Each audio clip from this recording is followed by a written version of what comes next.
I spent years as a lawyer buried in client meetings, discovery sessions and court hearings. I was constantly scribbling or typing notes while trying to actually listen and engage with other people. And the truth is, you can't do both well. This is the Plord Note, an AI-powered note-taker. Its aluminium design is credit card thin with a MagSafe-compatible leather case that attaches to your phone. The Plord Note captures instantly with just one press and has two modes. Flip up for phone calls to capture both ends of the conversation. Flip down for capturing meetings, interviews, your personal notes, whatever. No more fumbling with apps or notebooks. The Plord app is powered by GPT-5 and transcribes everything super accurately in 112 languages with speaker identification. It then generates actual usable summaries, meeting minutes, action items, key takeaways. You can even ask questions of your recordings later for instant intelligent answers. If I'd had this back then, I'd have saved myself countless hours, and now as a creator using the Plord Note, I'm guaranteed to never forget a new video idea or section of a script that suddenly pops into my head. In my line of work outside of YouTube, confidentiality isn't optional. Plord is SOC 2 EN 18031 and HIPAA compliant with full AWS-grade encryption. I trust it with my confidential information without hesitation. Right now, you can get 20% off the Plord Note using my exclusive code PT20 at checkout when you click the link in the video description or the pinned comment. Thank you to Plord for sponsoring this video.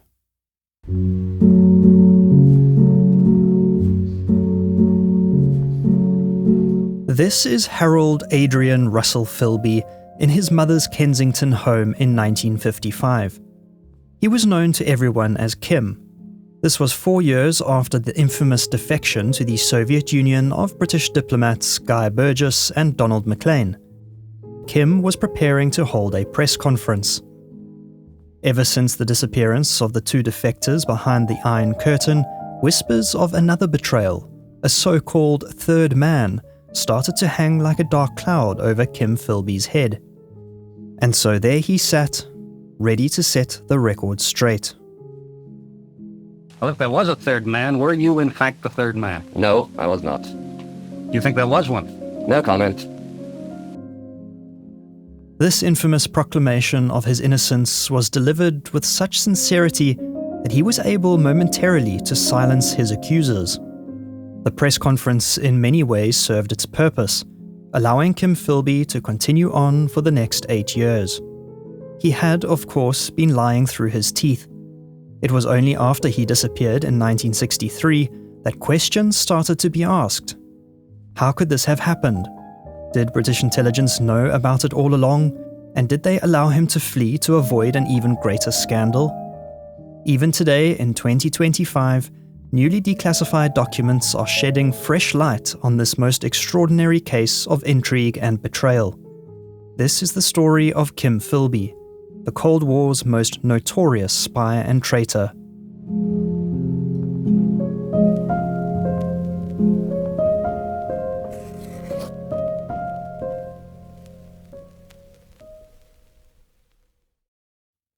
Kim Philby's journey into the labyrinthine world of espionage began far from the hallowed halls of British intelligence, amidst the fading grandeur of the British Raj. Born Harold Adrian Russell Philby on the 1st of January 1912 in Ambala, India, he was the son of Harry St. John Bridger Philby, a renowned explorer and Arabist who served in the Indian civil service. His father was a difficult man and a hard taskmaster, but instilled in Kim a sense of adventure. The young lad was given the nickname Kim, after Rudyard Kipling's novel about a street urchin who becomes a spy in India, an ominous foreshadowing. Philby's early education followed a conventional upper-class English path. He attended Westminster School from 1925, where he was a King's Scholar, and later Trinity College in Cambridge from 1929 on a history scholarship. Despite his privileged background, he had a rebellious streak and sometimes chose to swim against the tide. While his father was often absent, charging around the Arab world, Kim was primarily raised by his grandmother and mother in England. Philby concealed a natural shyness behind an impenetrable charm and a fluctuating stammer that, paradoxically, only added to his appeal. His future political radicalization was shaped by the violent ideological currents sweeping Cambridge in the 1930s. This was the height of the Great Depression and the rise of fascism in Europe in the lead-up to World War II. Many intellectual, angry, and alienated young men, particularly among the upper classes, including Philby, were drawn to communism. These men saw communism as the only apparent force capable of opposing fascism. Philby's ideological transformation was established while he was a student at Cambridge. He emerged from that institution with a strong conviction to commit his life to communism, but his formal recruitment into the Soviet spying apparatus only came later. After graduating from Cambridge in June of 1933, Philby became deeply involved in anti-fascist activities. He worked with groups like the International Organization for Aid to Revolutionaries, known also as International Red Aid, which provided relief to victims of fascism in Germany. The work he did for aid organizations led him to Vienna in autumn of 1933. This was ostensibly to improve his German ahead of taking the Foreign Service examination. In truth, he had ulterior motives. He wanted to get into the thick of the growing tension between the political left and right. Austria's extreme right-wing dictator Engelbert Dollfuss had already suspended the constitution and outlawed socialist movements, making a full-scale conflict imminent. It was in Vienna that Philby met Israel and Gisela Coleman and their daughter Alice, known as Litzy. Litzy, who was then 23, was a dark-haired, vivacious Jewish woman who was recently divorced. She was also a fully committed revolutionary, active in Vienna's communist underground, and had connections to Soviet intelligence. Between her political stance and activism and her looks, Philby was instantly enamored. He and Litzy together plunged into the brief but vicious Austrian Civil War. They passed messages, drafted leaflets, and helped smuggle wanted individuals out of the country on behalf of the revolutionary socialists. When the left-wing uprising was crushed in just 4 days, Litzy, being a revolutionary and Jewish to boot, found herself in the political crosshairs. On the 24th of February 1934, Kim and Litzy married in the Vienna town hall. The marriage allowed Philby to use his British passport to protect his new wife, and he whisked her away to the safety of England just a few weeks later. Once in London, Litzy promised her new husband that she would introduce him to her communist contacts. Enter Arnold Deutsch, a man who Litzy said would change Kim's life, and she was absolutely spot on. The meeting was arranged between Litzy and her friend Edith Tudor Hart, a photographer and part-time talent scout for the NKVD, a predecessor to the KGB. In June 1934, Kim Philby arrived in London's Regent's Park. He was met by Deutsch, whom Kim would know only as Otto for the next few decades. In his early 30s, Deutsch was in London under academic cover with a postgraduate degree in phonetics and psychology at University College London. His true, secret mission was for Moscow. He acted as the chief recruiter for Soviet intelligence in Britain. Deutsch was an illegal agent, operating without diplomatic status, and his mission was to identify and recruit radical students from elite universities who could, in time, ascend to positions of power and influence within the British establishment. Philby was precisely the type of recruit Deutsch was looking for: ambitious, well-connected, and already deeply ideologically committed. After sizing each other up, they agreed to meet for a second time. It was at the second meeting that Deutsch asked Philby whether he would act as an undercover agent. Philby enthusiastically and immediately agreed. Deutsch anticipated this answer, and then told Philby the plan for his foreseeable future. It would have been no good for Philby to be known openly as a communist. Therefore, he and Litzy were to sever all ties to their communist or left-leaning friends. They were instead to cultivate a public image of being on the political right, perhaps even somewhat sympathetic to Nazism. In this way, Philby and Litzy would assimilate into the heart of the establishment they were working against. Deutsch also instructed Philby in the rudiments of tradecraft: how to arrange clandestine meetings, leave messages, detect telephone taps, and identify or lose surveillance. He gave Philby a new Minox sub-miniature camera and taught him how to copy documents. Philby was assigned the affectionate code name Sonny, and his valuable recruitment was reported to Moscow Center. As an early test of his commitment and ability to use the new equipment, Deutsch instructed Philby to discreetly examine the documents his own father kept in his study. Philby had no qualms doing this and passed the test, adding in for good measure a few notes about his contempt and hatred for his wealthy parents.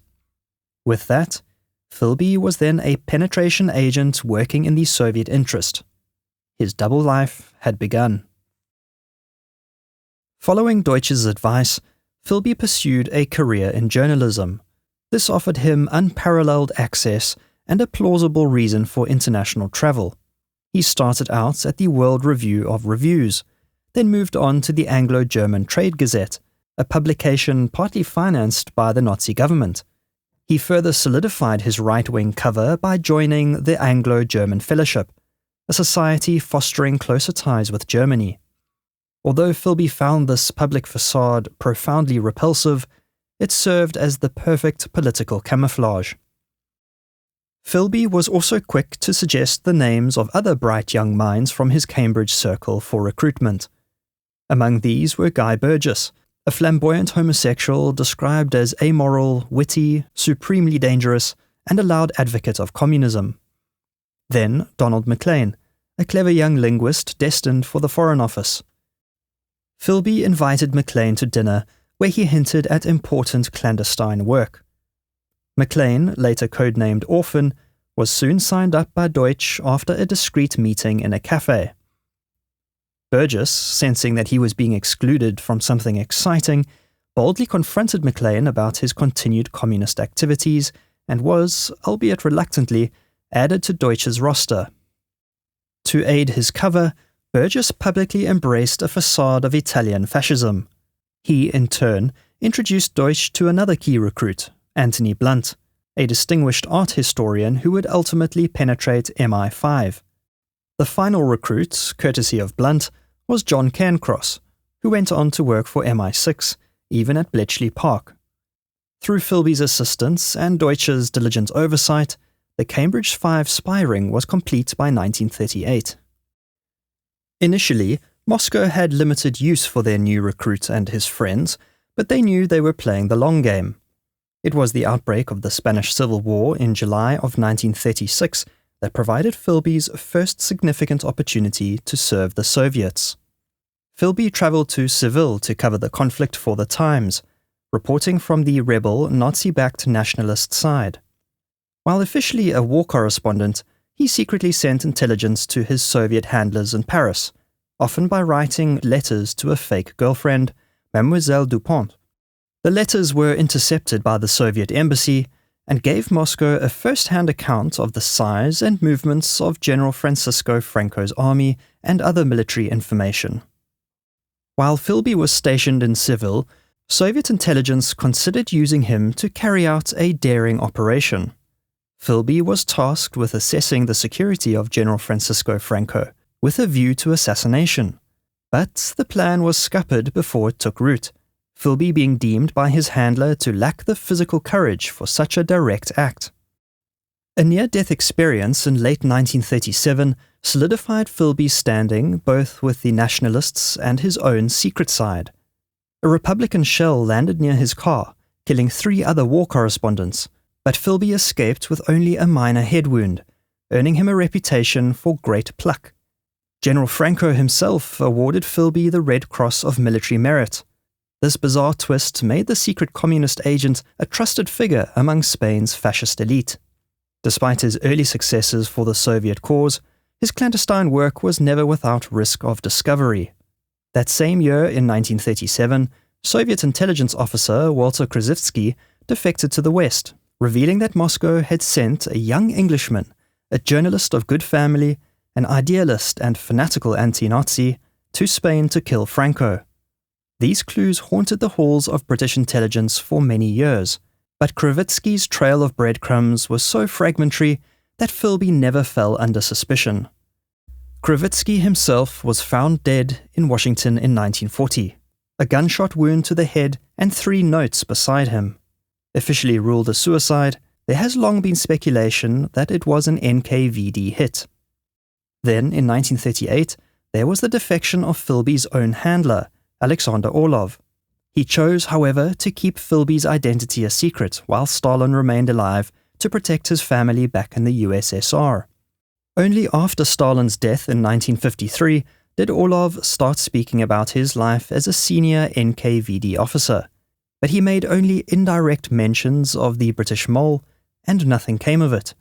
It seemed Philby was lucky, but they do say that people make their own luck, a statement that rings true for Philby, particularly as his later espionage career played out. While Philby was establishing his Soviet credentials in Spain and sidestepping danger and discovery, another young Englishman was charting a similar course into the secret world of intelligence. Nicholas Elliot and Kim Philby were said to be cut from the same rather expensive cloth. Both men were products of the British upper class, had attended Cambridge, and were drawn inexorably toward espionage. The Philby and Elliot families moved in overlapping circles, their paths destined to intersect. Elliot's journey into the secret world began in 1939, when, at 22, he witnessed Hitler's 50th birthday parade in Berlin that crystallized his resolve to fight Nazism. His entry into MI6 as an intelligence officer came through the same old boy network that would later welcome Philby. When Elliot approached the right connections, he was quickly recruited. By September 1939, Elliot was working for the British Secret Service, then headquartered at Wormwood Scrubs prison, running double agents behind enemy lines. He had no idea that hundreds of miles away, his future friend and colleague was already serving a very different master. While Elliot prepared to fight the Nazis in earnest, Philby saw the approaching war as his greatest opportunity yet to penetrate the very heart of British intelligence. The outbreak of the Second World War provided Philby with further opportunities to enhance his value to the Soviets. He joined the British Expeditionary Force in France as the Times war correspondent. After narrowly escaping Amiens as German panzers rumbled into the city in June 1940, he returned to England with a legendary expense claim for his lost luggage, including a camel hair overcoat and an old Dunhill pipe.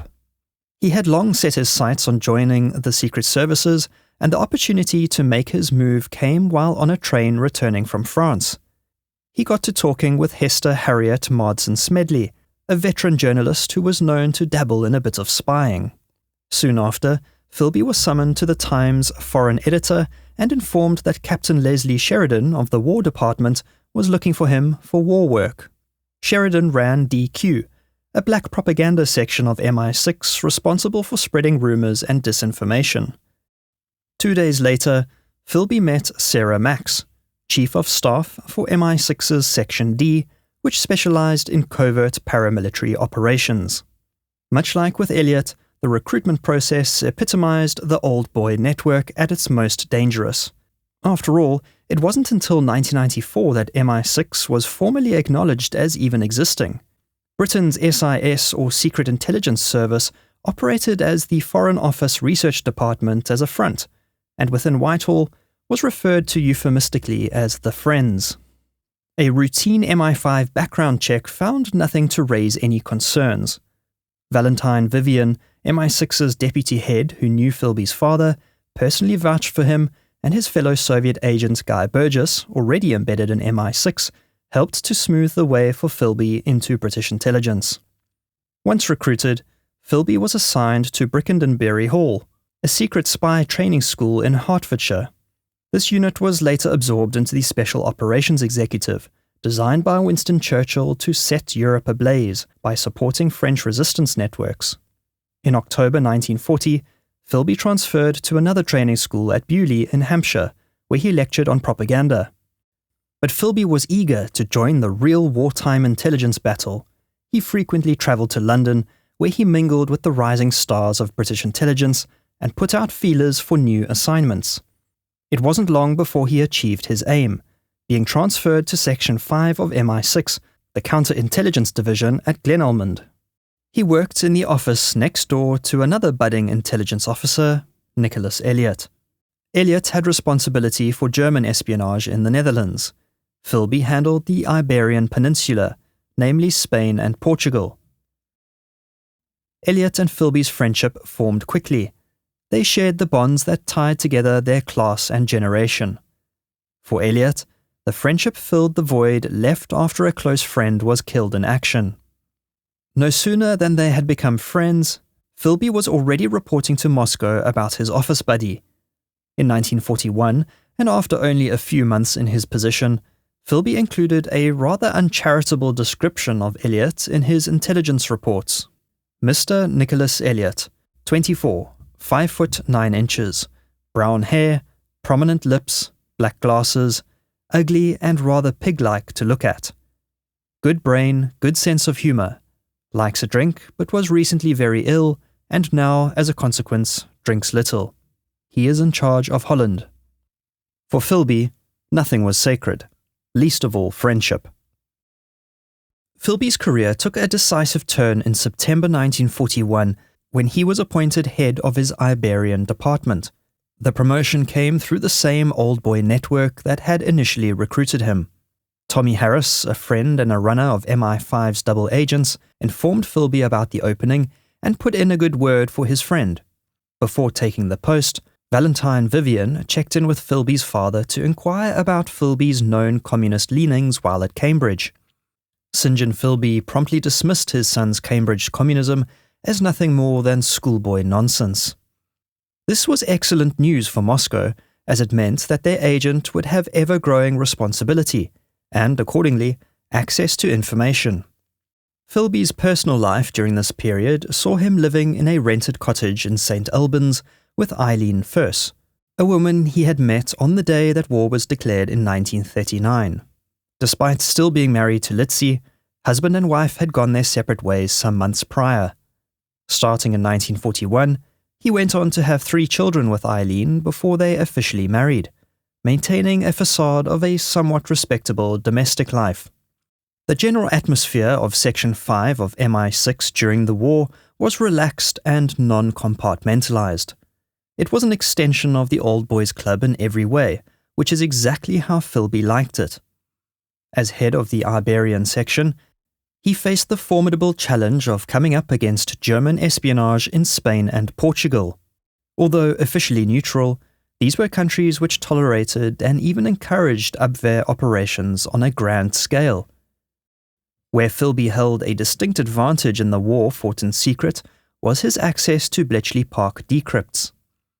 The reams of material he was provided as a result of the cracking of the Enigma code allowed him to paint a complete picture of the Abwehr operations in the peninsula. The clubby atmosphere extended beyond MI6 to their counterparts at MI5. Guy Liddell, MI5's head of counterintelligence, became one of Philby's most valuable connections and yet another senior man to serve as his defender and shield. What Liddell didn't realize was that his new colleague was reading him as carefully as any enemy agent. Philby knew that if suspicion ever fell on him, MI5 would be the agency investigating. It was prudent, therefore, to make friends with his potential future enemies. And so Philby exploited his position extensively for Moscow. In 1941, he took a briefcase to London crammed full of war secrets. A detailed, handwritten description of Section 5's workings, its personnel, aims, operations, failures, and successes. He passed this treasure trove to an NKVD officer in the same place where his spying journey began, Regent's Park. Moscow Center saw him as an interesting and promising agent and sought to put him to greater use. Despite the ideological wobble caused by the Nazi-Soviet Non-Aggression Pact in August of 1939, Philby's loyalty to Moscow remained unwavering.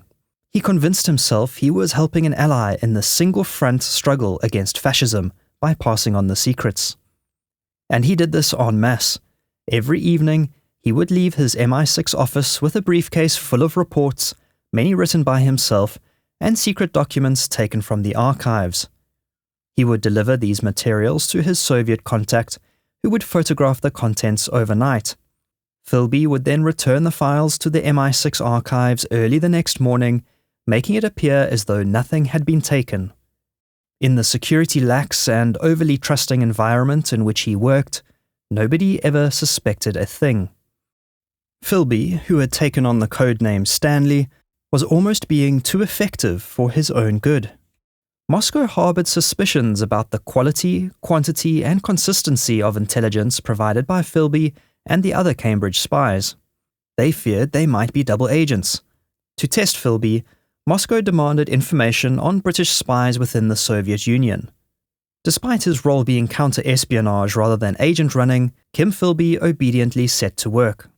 He had been cultivating a friendship with Captain William Woodfield, the chief registrar of MI6's Central Registry at Prey Wood. Plying him with plenty of pink gin and dirty jokes, Philby was given access to sensitive source books for Spain, Portugal, and, crucially, the Soviet Union.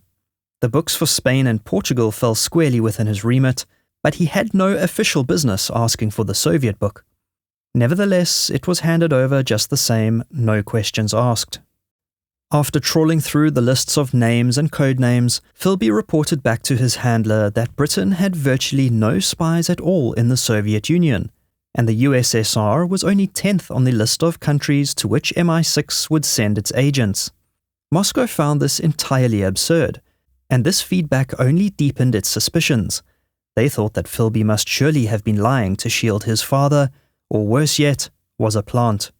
As it turned out, the report was true.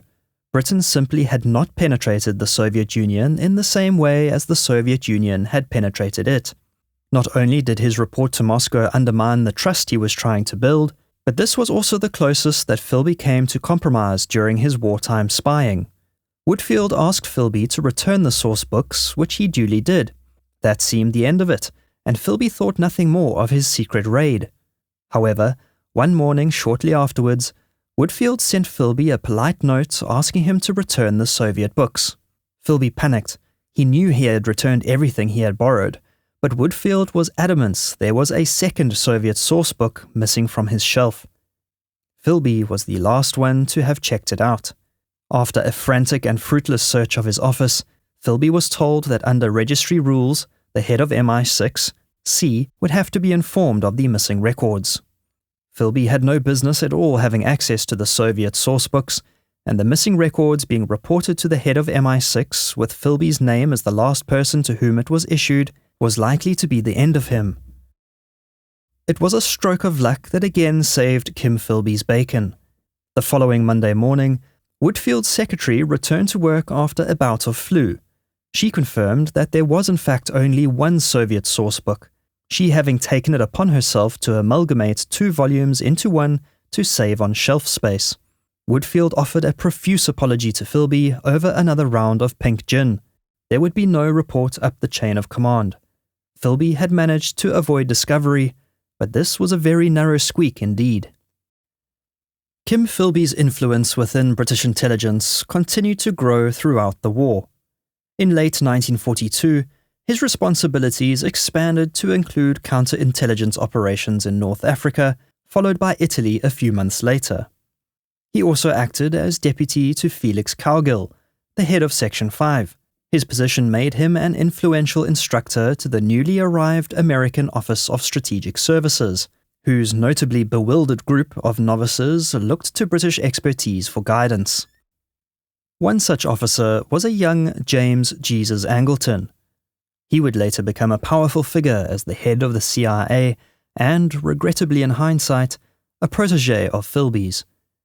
Philby supplied Angleton with Bletchley Park decrypts for his counter-espionage work in Italy, allowing the American to garner rapid professional success. It was in the midst of what was perceived as phenomenal intelligence work by Philby that he was gearing up for his greatest betrayal yet. In 1943, a young German Catholic and an officer in the German Abwehr named Erich Vermehren made a decision that, unbeknownst to him, would seal the fate of countless anti-Nazi resistors. Vermehren had grown sickened by Hitler's brutality and became determined through his strong religious and moral opposition to Nazism to take a personal stand against the regime. Vermehren was stationed in Istanbul, an important hub of German espionage. As second-in-command at the Abwehr station, Vermeeren had access to all its files. He made contact with British intelligence in Lisbon in late 1943. His name was passed on to Nicholas Elliot, who was then MI6 station chief in Istanbul. Under Elliot's direction, and in preparation for his defection, Vermeeren began collecting every last bit of damaging information from the Nazis that he could lay his hands on, including a complete breakdown of Germany's spy network in Istanbul. Elliot and his MI6 colleagues planned and staged the Vermeeren's kidnapping from a cocktail party at the Spanish embassy, buying precious time before the true reason for their disappearance would be realized. Eric and his wife Elizabeth were smuggled to Cairo, then flown to London under tight security. The Vermeeren defection proved catastrophic for German intelligence. Hitler, already suspicious of the Abwehr's loyalty, exploded with rage when news reached him. Within 2 weeks, he abolished the entire organization, folding it into Heinrich Himmler's Sicherheitsdienst. The timing could not have been worse for the Third Reich. German intelligence was thrown into chaos just 3 months before D-Day. Admiral Wilhelm Canaris, the Abwehr chief, was shuffled into a meaningless post, placed under house arrest, and later executed following the failed July plot.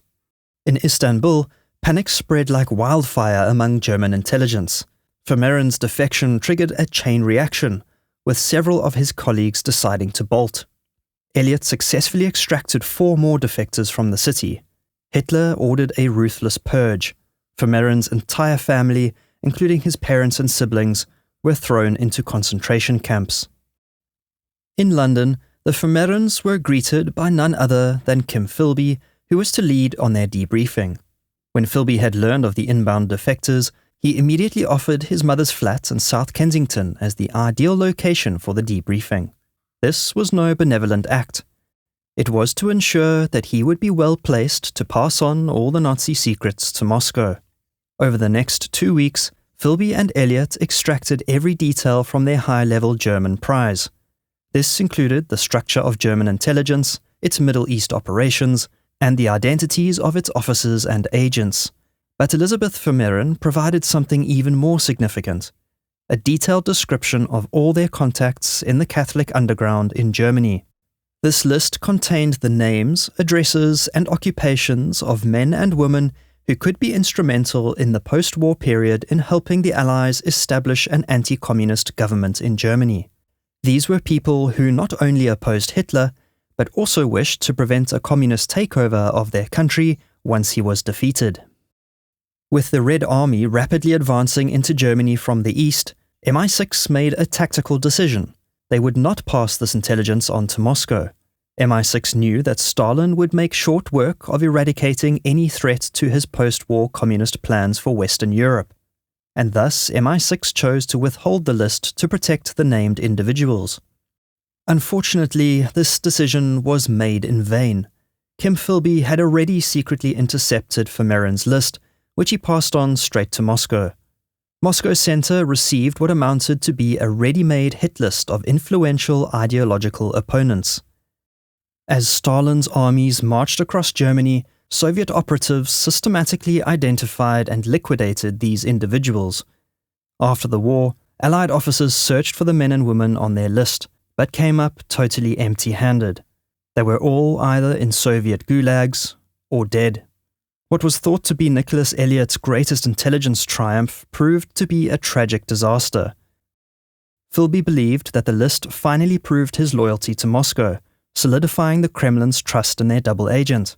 This, however, wasn't quite the case. The information that he and his fellow Cambridge spies were sending to Moscow throughout the war and thereafter was so comprehensive that Moscow Center began to worry it was all too good to be true. They continued to suspect that Philby and his fellow spies might be a clever triple agent operation.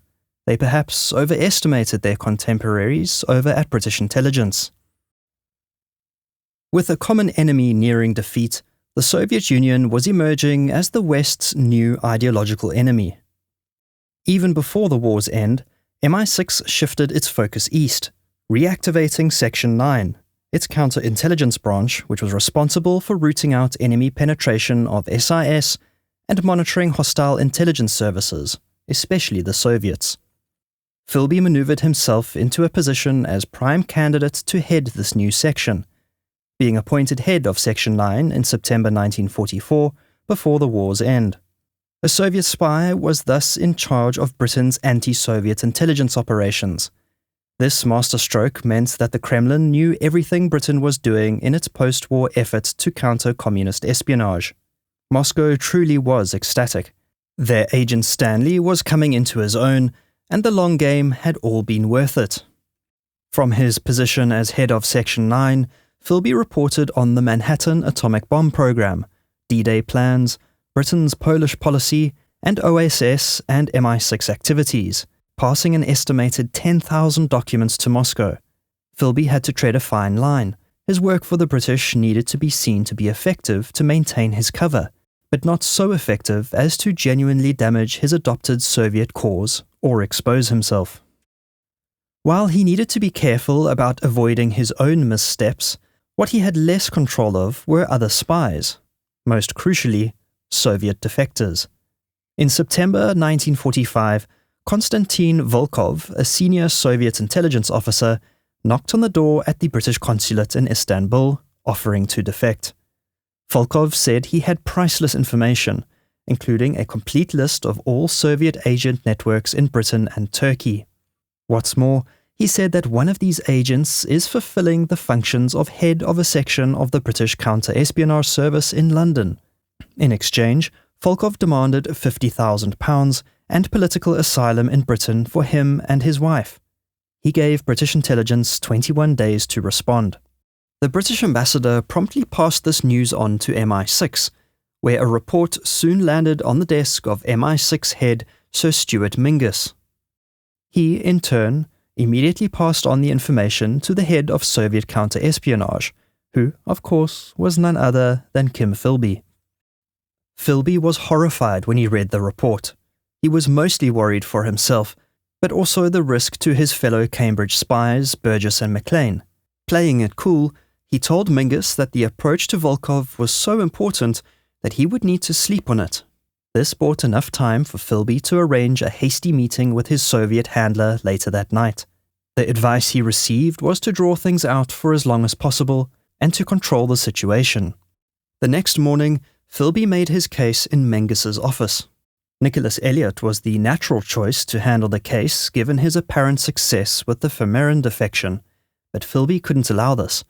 The risk of compromise to he and his friends was too great. Philby persuaded Mingus that he himself should handle the defection. After Mingus agreed, Philby dragged his feet for the next 3 days, only arriving in Istanbul on the 26th of September 1945. This was, tactically, 22 days after Volkov's initial contact. In the intervening period, so-called Soviet diplomatic couriers traveled to Istanbul. Volkov and his wife were abducted and, following a brutal interrogation, were executed. Philby, secretly most relieved, shrugged it off, in his report to his superiors saying only that the would-be defector had vanished without trace. He chalked it up to either the man having a change of heart, having said too much after getting drunk, or his conversations with those at the British consulate having been overheard by the Russians listening on bugged telephone lines. Philby had once again engineered his own luck, and this time 2 people paid for it with their lives. After the war, Elliot moved to Switzerland to take up his position as MI6 station chief in Bern. In late 1946, Philby followed Elliot's path, becoming MI6 station chief in Istanbul. Both men received accolades for their wartime service. Elliot was awarded the US Legion of Merit for his intelligence work. Philby received the Order of the British Empire. But secretly, Philby was also recommended for the Soviet Order of the Red Banner, making him perhaps the only spy in history to receive medals from 3 different nations. First, Franco's Spain, then Britain, and in secret, the Soviet Union. Kim Philby was regarded by all that knew him as a consummate intelligence professional. He was destined for senior leadership within MI6. As the Iron Curtain descended in the aftermath of World War II, Kim Philby was precisely where he wanted to be. In Istanbul, Philby was tasked with infiltrating agents into the Soviet Union and its satellite states in the Balkans.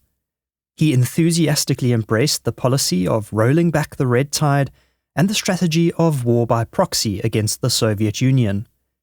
He cultivated exiles, coordinated British agents, and supported counter-revolutionary cells. This was at least the perception he carefully curated. For he was actively working to achieve opposite ends, leaking every bit of information he obtained to Moscow. In September 1949, Philby's assignment in Istanbul came to an end and he was transferred to Washington, D.C.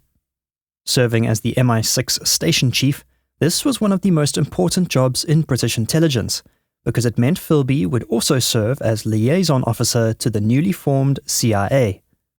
He developed a close friendship with his protege James Jesus Angleton. They frequently dined together at smart restaurants like Harvey's, where Philby picked him clean of CIA secrets regarding covert operations in Cuba, Chile, Greece, and Iran.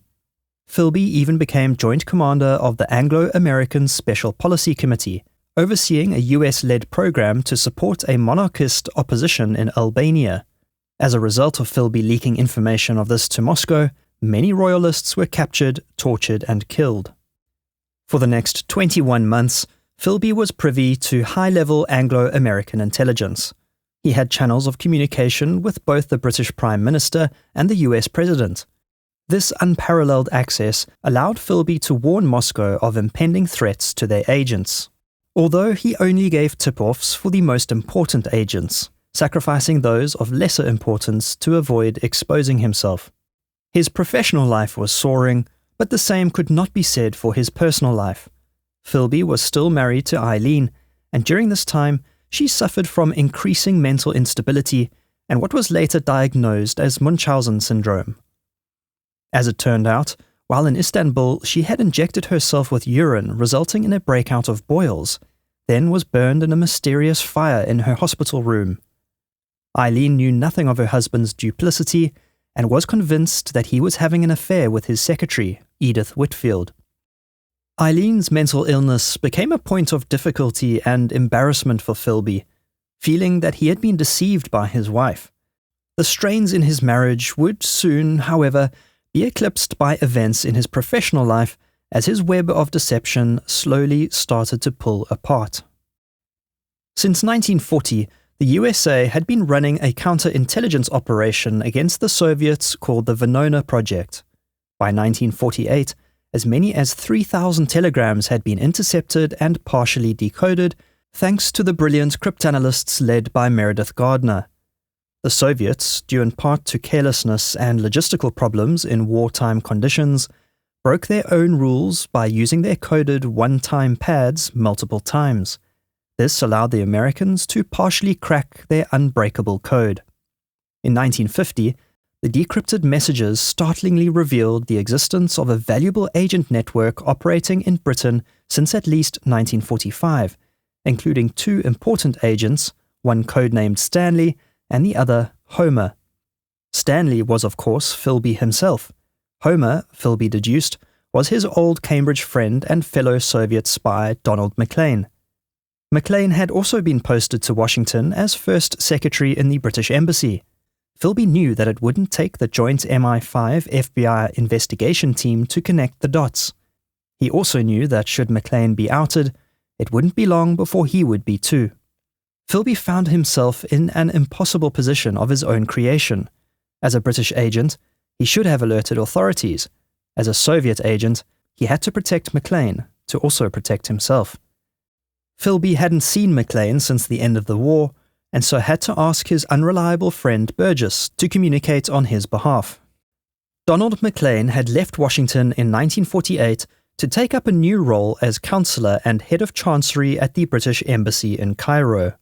By May of 1950, he was well aware of the Venona revelations and was on the verge of mental breakdown. He tried to resign as a Soviet spy, but this was simply ignored by the Soviet intelligence agency, the MGB. Feeling there was no way out, one day he got drunk and completely trashed the flats of two secretaries at the US Embassy, including ripping up their underwear and hurling a mirror from the wall. After this, he was quickly recalled to London, where he was placed under psychiatric care. Then, in a bizarre development, and after only a short period of treatment, Maclean was promoted to head the American desk at the Foreign Office back in London. Making matters worse was that in March of 1951, there was a breakthrough in the Venona decrypts where Agent Homer was finally identified. A decrypted message indicated that Homer had a pregnant wife staying with her mother in New York in June of 1944. Since Maclean's American-born wife Melinda had been expecting a child that year and her mother lived in Manhattan, Homer was confirmed as Donald Maclean. When Philby received word of this, he could see disaster looming on the near horizon. Maclean was sure to be brought in. The only question was how long it would be before he started to point the finger at Philby. Philby immediately relayed the bad news to his Soviet contact, demanding Maclean's extraction from the UK before it was too late. Compounding Philby's anxiety over the situation was the arrival of Guy Burgess in Washington some months prior, in 1950. Posted to the British Embassy as an information officer, Philby agreed, much to the protestation of his wife Eileen, to allow Burgess to take up residence in their basement. Burgess already had a bad reputation, and he certainly proved why. For the most part, he roamed around Washington in a drunken stupor, running his mouth, not paying his bar bills or speeding tickets, picking fights, and causing diplomatic embarrassment. For all these shenanigans, Burgess was facing disciplinary action and had also been recalled to London. This proved convenient for Philby, as he decided to use his useful idiot friend Burgess to warn Maclean that he had now been identified and that plans were afoot to extract him to Moscow. On the 25th of May 1951, and as the net closed in, Donald Maclean and Guy Burgess disappeared from the UK, crossing the Channel to St. Malo, then moving on to Paris, crossing multiple European capitals, before eventually arriving in the Soviet Union. Within days of their disappearance, MI5 realized what had happened. The two men were senior Foreign Office officials and had vanished just as Maclean was about to be brought in for questioning. The implications were catastrophic. Maclean had access to atomic secrets, Anglo-American defense planning, and NATO strategy. Burgess knew the inner workings of the Foreign Office and had connections throughout the intelligence establishment. Intelligence officials in both the USA and Britain scrambled to determine what secrets the Soviets had learned. The scale of potential compromise was staggering. Philby was in a state of panic. His instructions to Burgess had been expressly that he should not also flee. He was meant to tip off Maclean and then return to his normal duties. Instead of remaining in place, he disappeared along with Maclean.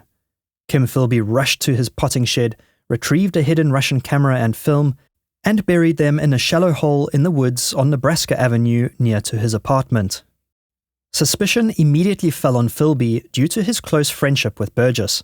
After all, the man had been living in Philby's basement, and Kim had been the last person to see Burgess before he sailed to Britain. The Americans, particularly the FBI and CIA, were furious. They trusted Philby with their most sensitive operations against the Soviets. All concerned were convinced that someone on the inside must have tipped off Maclean. The originating source of that tip-off could not have been Burgess. There must have been another, a so-called third man. Philby knew then that he had two options. 1, flee like his fellow spies Burgess and Maclean, or 2, bluff it out, relying on his powerful friends, especially Nicholas Elliott and James Angleton, to defend him. MI5 first questioned Kim Philby informally on the 12th of June 1951. At the meeting, Philby had the full support of MI6, and the head of MI5 counterintelligence, Dick White, was careful to explain that Philby was being questioned only to shed light on the matter. Philby said that he remembered Maclean from Cambridge, but that he hadn't seen him in years and likely would not even recognize him. As for his friend Burgess, Philby said rather uncharitably that he could not believe the Soviets would hire as a spy such an indiscreet, disorganized, drunken, homosexual reprobate like Burgess. During the questioning, Philby's stammer gave the conversation a strange, halting quality. Whether nerves or calculated strategy, the speech impediment seemed to buy him time and sympathy as he deflected each probe into his loyalty. While the meeting ended amicably with handshakes all round, White was not convinced, nor were his friends across the pond. Former FBI agent Bill Harvey had suspected Philby long before the defections. In the aftermath of the disappearances, he compiled a report, pulling multiple strands of evidence together to point an accusatory finger directly at Philby as a Soviet spy. It seemed almost obvious. Philby had links to Burgess, he had played a role in the disastrous Vulov affair, had a hand in the failed Albanian operations, and had intimate knowledge of the hunt for Agent Homer. Philby dismissed the report as a retrospective exercise in spite. At the time, he could say this with confidence as he had the full backing of MI6. As the evidence against him mounted, Philby's good friend Nicholas Elliott remained his champion. Elliott had been outraged when he learned that his friend was being investigated, and loudly declared Philby's innocence to anyone who would listen. Elliott thought it inconceivable that Philby could be a Soviet spy, never having heard him discuss politics or say anything remotely left-wing. In the wake of the Harvey report, Dick White summoned Philby for a second interview a few days later. Other members of MI5, notably Arthur Martin and Jane Archer, had been spearheading the investigation. Martin had compiled a detailed dossier on Philby, building the case piece by piece. Things were getting heated and spilling over into international affairs. The CIA had written to MI6 saying that if Philby was not fired, it would be the end of the US-UK intelligence relationship. Although he continued his pattern of strong denial, Philby this time admitted that his first wife had been a communist, but that was it. Dick White left the meeting having no doubt that Philby was lying, but had no hard evidence against him. In December 1951, Philby was summoned for a judicial inquiry led by H.P. Milmo, a King's Counsel and former MI5 officer. The questioning was tense, with Milmo directly accusing Philby of spying since the 1930s, betraying Volkov, and tipping off Burgess and Maclean. He said the radio intercepts told their own story. Traffic had flooded the lines from London to Moscow the moment Volkov made his approach. Then it happened again, Moscow to Istanbul, right after someone betrayed him. This was no coincidence. Philby parried and deflected, even when asked about his first wife, Litzy, who was a communist. Despite his best efforts, Milmo was unable to break Philby and extracted no confession. MI5 concluded that Philby was or has been a Russian agent, but without a confession and no hard evidence, there was no basis for an arrest or to press charges. The interagency rivalry between MI5 and MI6 had the result of a stalemate. While MI5 was convinced of Philby's guilt, it had no jurisdiction to force the hand of MI6. To be safe, Kim Philby's passport was taken from him. MI5 decided to send in its next champion to interview Philby just a few weeks later.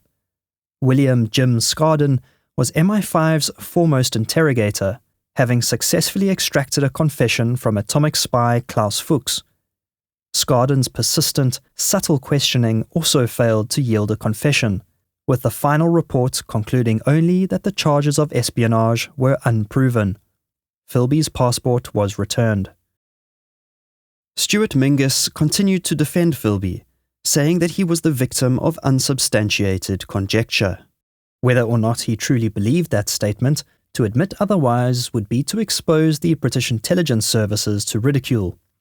Although Philby was managing to dodge formal charges, he was compelled to resign from MI6 in July 1951.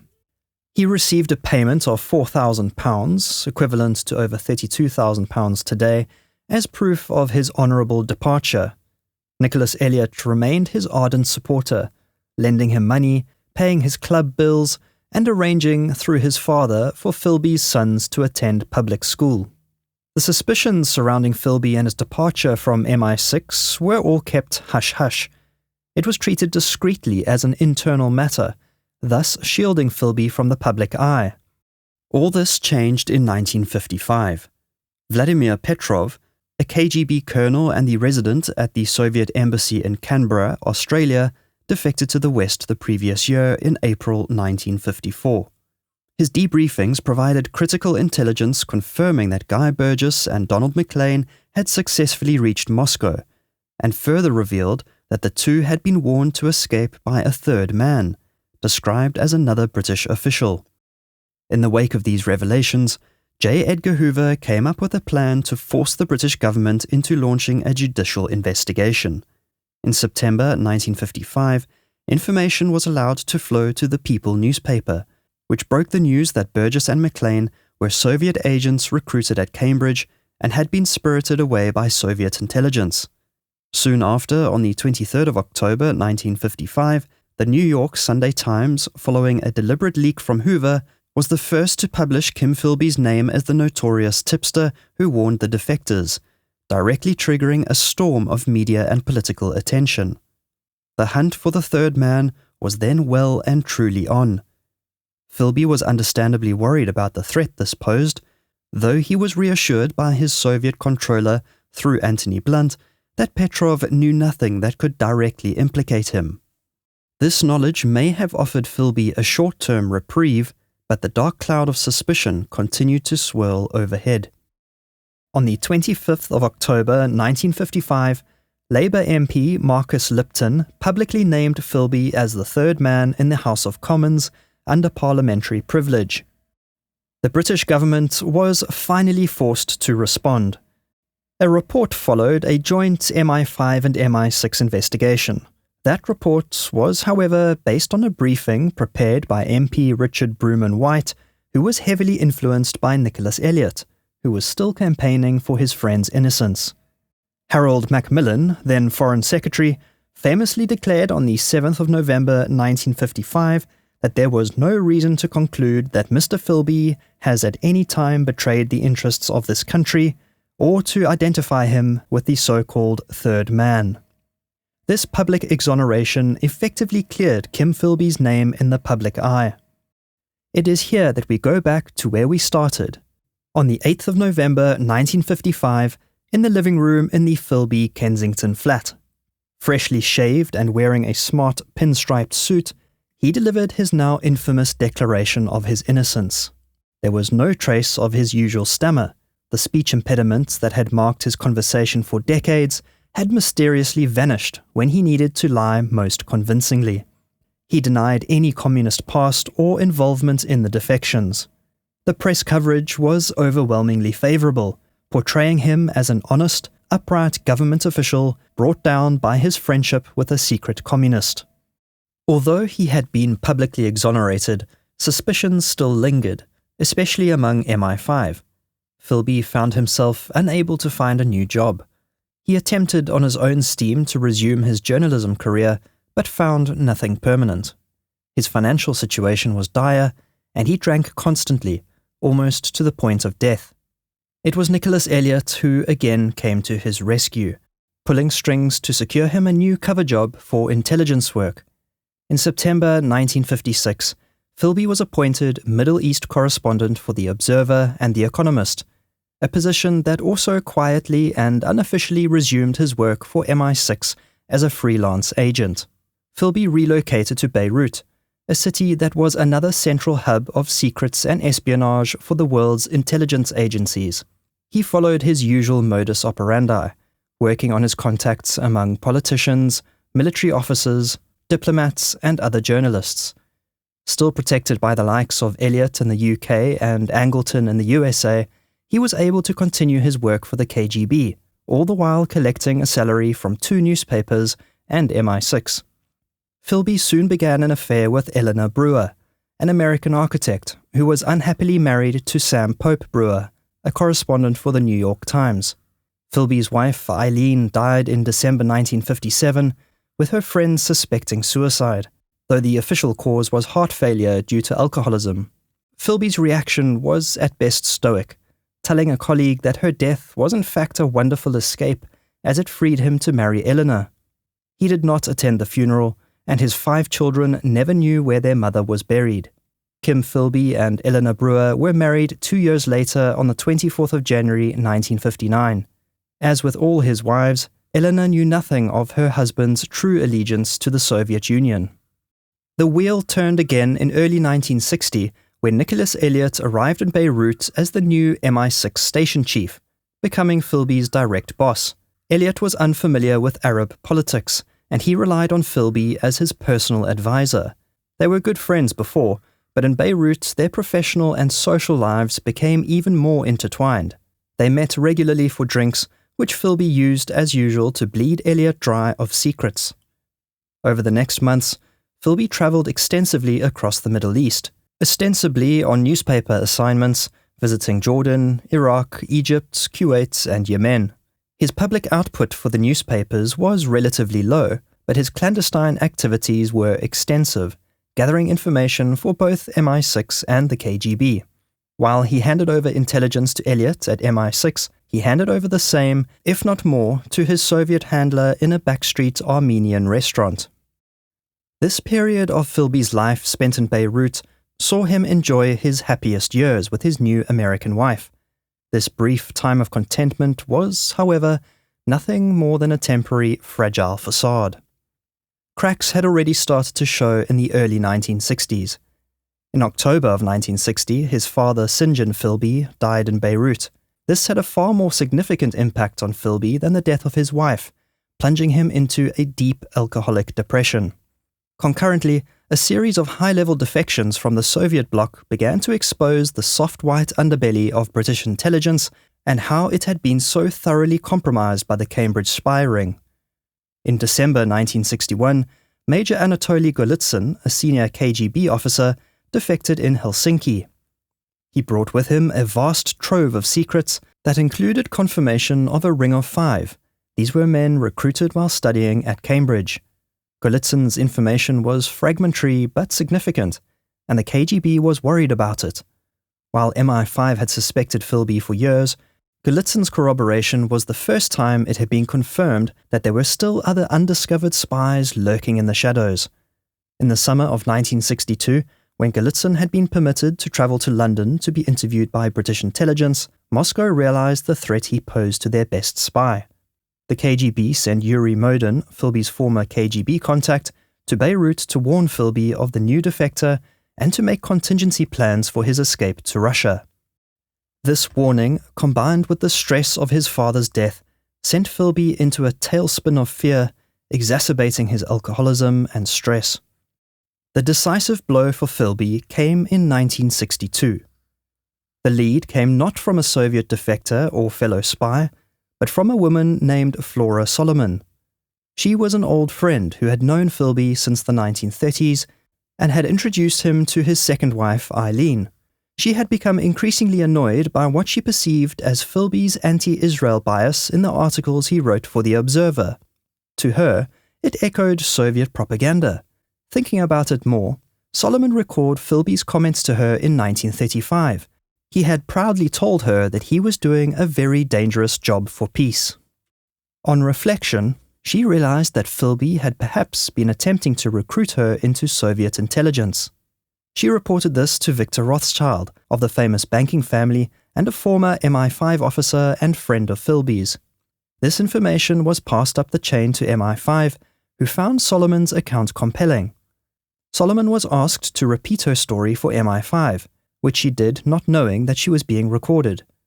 At that point, MI5 finally believed that with Solomon's evidence and Golitsyn's corroboration, the pieces of the puzzle were finally slotting into place. But there were significant political and legal challenges that needed to be overcome in confronting Philby. A public trial would be embarrassing, especially given his past MI6 employment, and a failed prosecution would be disastrous for the government. Harold Macmillan, then the British Prime Minister, and who had personally cleared Philby in 1955, faced a sensitive political situation. MI6 decided its best option was to pursue a confession on neutral ground in Beirut, believing it was their best chance to secure an admission without the complexities of a trial in Britain. Who do you think Dick White, having left MI5 to controversially then become chief of MI6, choose to send to extract the confession? None other than Philby's good friend, Nicholas Elliott. Elliot had returned to London the previous year to take up a new position of head of Africa for MI6. He was summoned to White's office, where he was told the undeniable truth.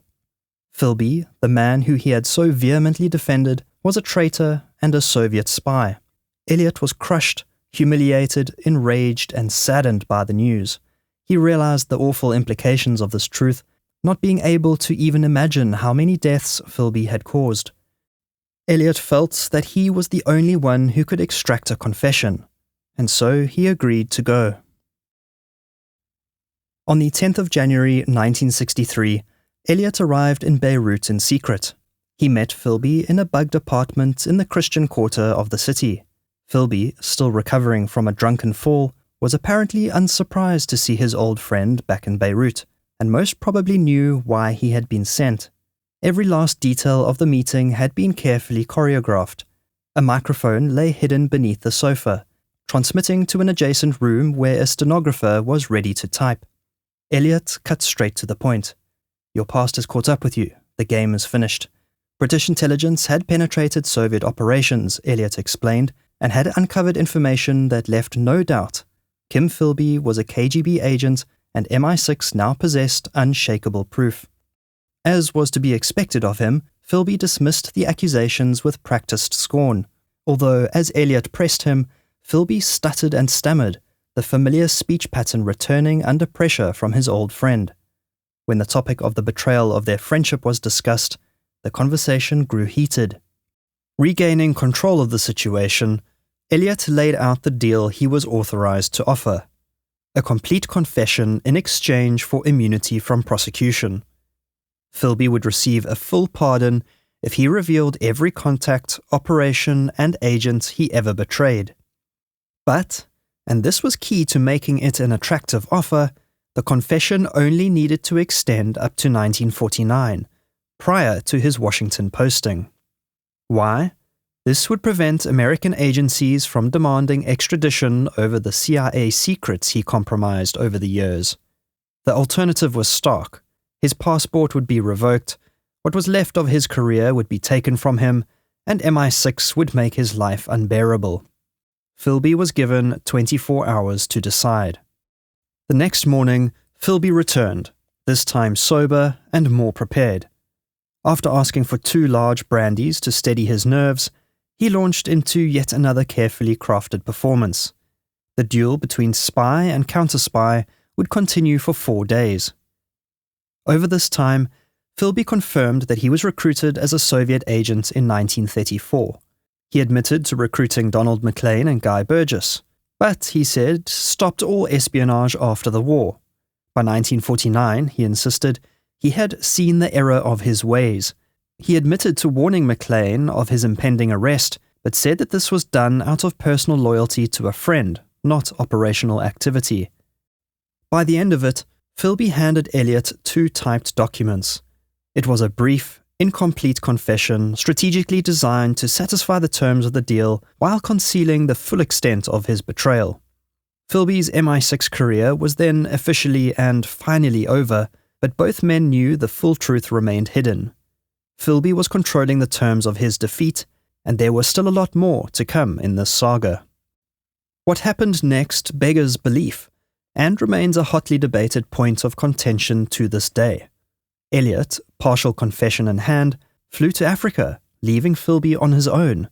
Left unguarded and totally unmonitored, Philby was not about to sit around waiting for the arrival of MI6's Peter Lunn to start the debriefing process.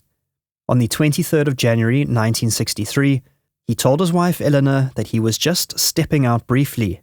Then, quietly, but without much need for caution, he slipped away. Kim Philby was taken by a Soviet diplomatic car to the Lebanese coast, where he boarded a freighter bound for Odessa in Ukraine. Eleanor reported her husband missing to MI6 the next day. Elliot's decision to leave Philby unguarded with the door to Moscow swinging wide open has been interpreted in 2 ways, either as monumentally stupid incompetence, or, as is more likely, a deliberate, politically motivated maneuver to solve a severe problem of embarrassment for the British establishment. Eleanor Philby later revealed that Elliot had met with Kim in December 1962 and might have tipped him off about the impending confrontation. News of his disappearance was kept under tight wraps from the British public for 6 months, but in March of 1963, the British government was finally faced with no option but to acknowledge that Philby was missing.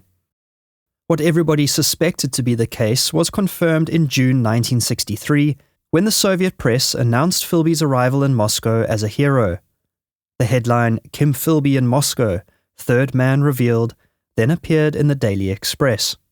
News of his disappearance and re-emergence in Moscow tore like brushfire through intelligence communities worldwide, provoking shock, embarrassment, and furious recrimination. MI6's defenders were stunned, while MI5 was enraged he had been allowed to escape. James Angleton of the CIA felt the betrayal particularly acutely. Angleton never truly recovered from Philby's betrayal. He became consumed by paranoia, believing Philby had orchestrated a vast conspiracy and launched a mole hunt that inflicted huge damage on the CIA.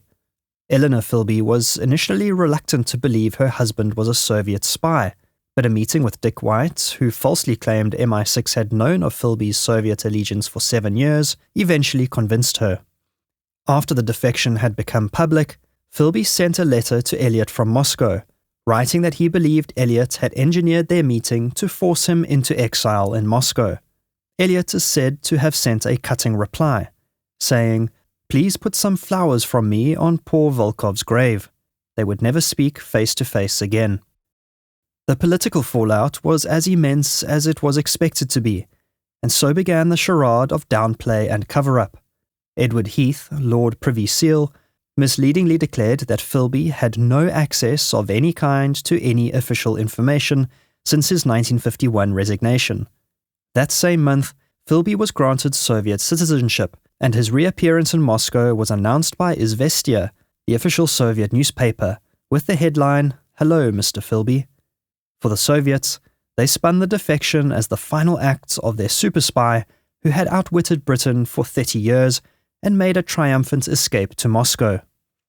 The reality of his life in Moscow was far from this triumphant image projected by Soviet propaganda.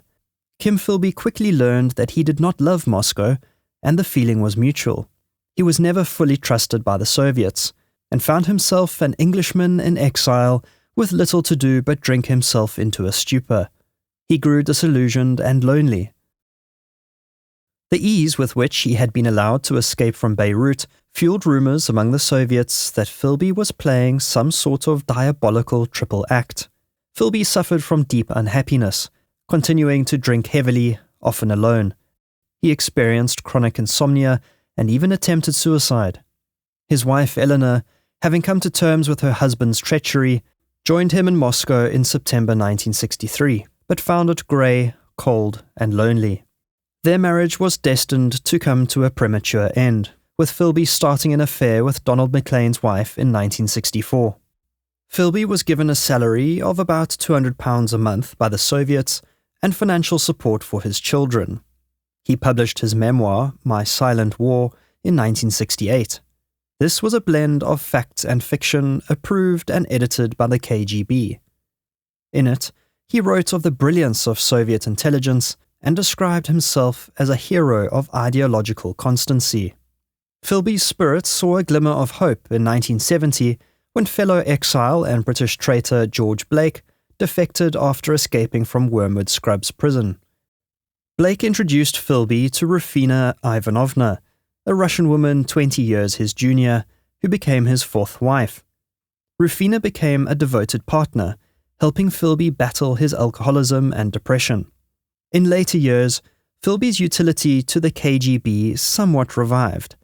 He conducted safe house seminars for young KGB officers destined for English-speaking countries, providing insights into British life and spycraft.